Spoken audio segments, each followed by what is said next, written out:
آپ نے سنا ہوگا حضور نے سورہ رحمان کے بارے میں فرمایا ہے، سورۃ الرحمان عروس القرآن.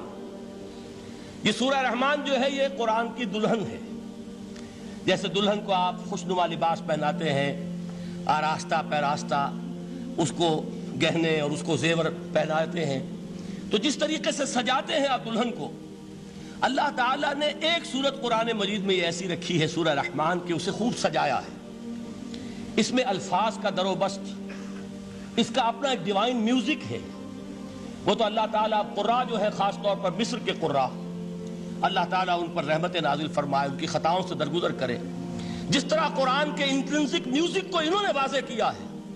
واقعہ یہ ہے کہ اگر یہ لوگ نہ ہوتے، شیخ عبد الباسط محمد عبد الصمد، شیخ محمود خلیل الحصری، یہ لوگ کہ جنہوں نے قرآن کے اس غنا میوزک، یہ لفظ جو ہے آپ حیران نہ ہو کہ میں یہ کوئی شاید توہین کر رہا ہوں قرآن کی، حضور نے یہ لفظ استعمال کیا ہے. تغنو، اس قرآن کو اچھی سے اچھی خوشلہانی کے ساتھ پڑھو. من لم یتغن بالقرآن فلیس منا، جو قرآن کو بہتر سے بہتر انداز میں، اچھی سے اچھی آواز میں، خوشلہانی کے ساتھ پڑھنے کی کوشش نہیں کرتا، وہ ہم میں سے نہیں ہے. بلکہ ایک مرتبہ حضور رات کے وقت آپ گشت پر تھے اپنے ساتھیوں کے حالات معلوم کرنے کے لیے. حضرت ابو موسیٰ اشعری رضی اللہ تعالیٰ عنہ ایک صحابی ہیں، ان کے گھر کے پاس سے گزر ہوا، وہ رات کو تہجد پڑھ رہے تھے، کھڑے ہوئے کیف کے عالم میں قرآن تلاوت کر رہے ہیں. حضور کو بہت پسند آئی ان کی قرات، کافی دیر تک وہاں کھڑے سنتے رہے. اب انہیں کیا پتا کون سن رہا ہے. بالکل اسی طرح سمجھ لیجئے ایک بات یاد آئی ہے. حضور فرماتے ہیں کہ جس طرح کان لگا کر اللہ قرآن کو سنتا ہے، کسی چیز کو نہیں سنتا. ہمیں نظر نہیں آتا نا، ہمیں معلوم نہیں ہے. ہم قرآن پڑھ رہے ہیں تو سننے والا کون ہے؟ سب سے زیادہ کان لگا کر خود اللہ. یہاں اس لیے مجھے یاد آیا کہ ابو موسیٰ اشعری کو کیا پتا تھا کہ کون سن رہا ہے. وہ اپنی کیفیت میں نماز میں تہجد میں قرآن کی تلاوت کر رہے تھے، اور ظاہر بات ہے ان کے گھر ایکڑوں میں بنے ہوئے نہیں تھے، ایک ایک کمرہ، ایک ایک کوئی حجرہ، ایسے ہی تو گھر تھے نا صحابہ کے. لہذا حضور پاس سے گزرے، آواز آئی، کافی دیر سنتے رہے.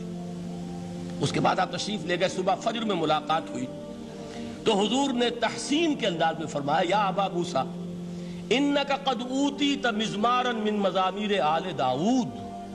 اے ابو موسیٰ، تمہیں تو آل داؤد کے سازوں میں سے ایک ساز اللہ نے عطا فرما دیا ہے. جس طرح حضرت داؤد، لہن داؤدی مشہور ہے کہ جب وہ پچھلے پہر رات کو حمد کے ترانے الاپتے تھے، قرآن میں ہے کہ پرندے شامل ہو جاتے تھے ساتھ، اور پہاڑ وجد میں آتے تھے، پہاڑ بھی ان کے ساتھ شریک ہوتے تھے. تو جس طرح کا اللہ نے ان کو لہن عطا فرمایا تھا، حضور نے تحسین کے انداز میں فرمایا ہے ابو موسیٰ اشعری، اللہ نے تمہیں بھی آل داؤد کے سازوں میں سے ایک ساز عطا فرمایا. بہرحال قرآن مجید کا جو یہ میوزک ہے، قرآن کے الفاظ کا جو حسن ہے، جہاں تک حسن معنوی ہے وہ تو ہر لفظ میں ہے، لیکن یہ حسن ظاہری، حسن صوتی، حسن لفظی، یہ اپنے کلائمیکس پر آپ کو نظر آئے گا سورہ رحمان میں.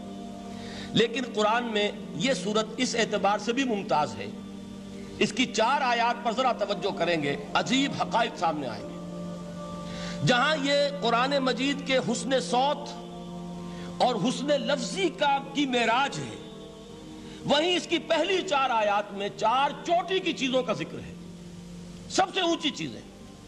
پہلی آیت کیا ہے؟ الرحمن. ایک آیت ہو گئی. رحمان کیا ہے؟ اللہ کا نام ہے. کبھی آپ نے غور کیا اللہ کے ناموں میں سب سے پیارا نام کون سا ہوگا؟ رحمان. کیوں؟ اس کا مادہ کیا ہے؟ رحمت. ہمیں سب سے بڑھ کر جس چیز کی ضرورت ہے وہ کیا ہے؟ رحمت خداوندی. نام اچھی طرح سن لیجئے اس حضور کے قول کو. حضور فرماتے کوئی شخص جنت میں مجرد اپنے عمل کی بنیاد پر داخل نہیں ہو سکے گا جب تک کہ رحمت خداوندی دستگیری نہ کرے. کسی صحابی نے بڑی ہمت اور جرأت کا ثبوت دیا کہ پوچھ لیا، کیا حضور آپ بھی؟ جب آپ نے فرمایا کوئی شخص داخل نہیں ہو سکتا جنت میں محض اپنے عمل کی بنیاد پر جب تک کہ رحمت خداوندی جو ہے وہ دستگیری نہ فرمائے. پوچھا گیا کیا آپ بھی؟ آپ نے فرمایا ہاں میں بھی.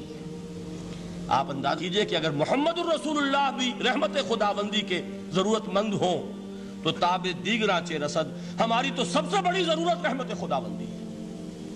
اب یہ رحمت جو ہے قرآن مجید میں اللہ تعالیٰ کی یہ شان 2 الفاظ کے ذریعے سے آتی ہے، رحیم اور رحمان. اور کوئی مادہ نہیں ہے جس سے 2 نام بنتے ہوں اللہ کے.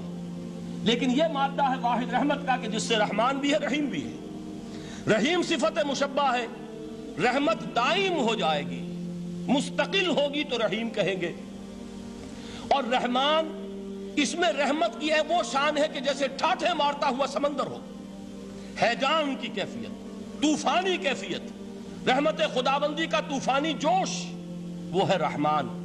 آپ تو رہتے اس علاقے میں ہیں، آپ کو معلوم ہے عرب اگر بھوکا مرا جا رہا ہو تو کیا کہے گا؟ انا جوعان۔ پیاسا مرا جا رہا ہو انا عطشان۔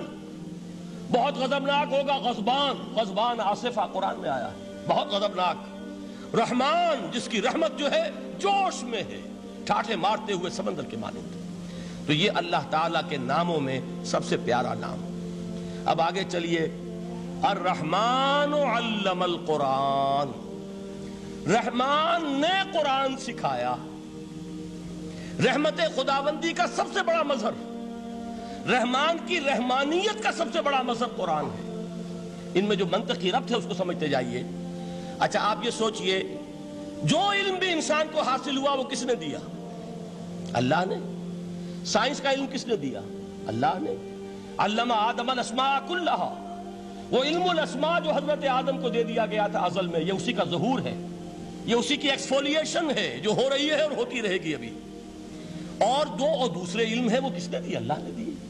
لا یحیطون بشیء من علمہ الا بما شاء، مخلوق میں سے کوئی اللہ کے علم میں سے کسی شے کا احاطہ نہیں کر سکتا مگر وہ جتنا اللہ دینا چاہے۔ لیکن یہ کہ تمام علوم میں چوٹی کا علم قرآن۔ نوٹ کرتے جائیے، اب چوٹی کی چیزیں جمع کیجئے۔ اللہ کے ناموں میں چوٹی کا نام رحمان، اللہ نے جو کچھ انسان کو سکھایا اس میں چوٹی کا علم قرآن۔ خلق الانسان، انسان کو پیدا فرمایا۔ سوال یہ کہ حیوانات کو کس نے پیدا فرمایا؟ آسمان کس نے پیدا کیے؟ زمین کس نے پیدا کی؟ فرشتے کس نے پیدا کیے؟ کیا مطلب خلق الانسان؟ اس کی تمام مخلوقات میں اس کا کلائمیکس، اس کی تخلیق کی معراج، اس کے تخلیق کا نقطہ عروج انسان ہے۔ یہ ہے کہ جو مسجود ملائک بنا ہے۔ وَلَقَدْ كَرَّمْنَا بَنِي آدَمَ وَحَمَلْنَاهُمْ فِي الْبَرِّ وَالْبَحْرِ وَرَزَقْنَاهُمْ مِنَ الطَّيِّبَاتِ وَفَضَّلْنَاهُمْ عَلَى كَثِيرٍ مِّمَّنْ خَلَقْنَا تَفْضِيلًا۔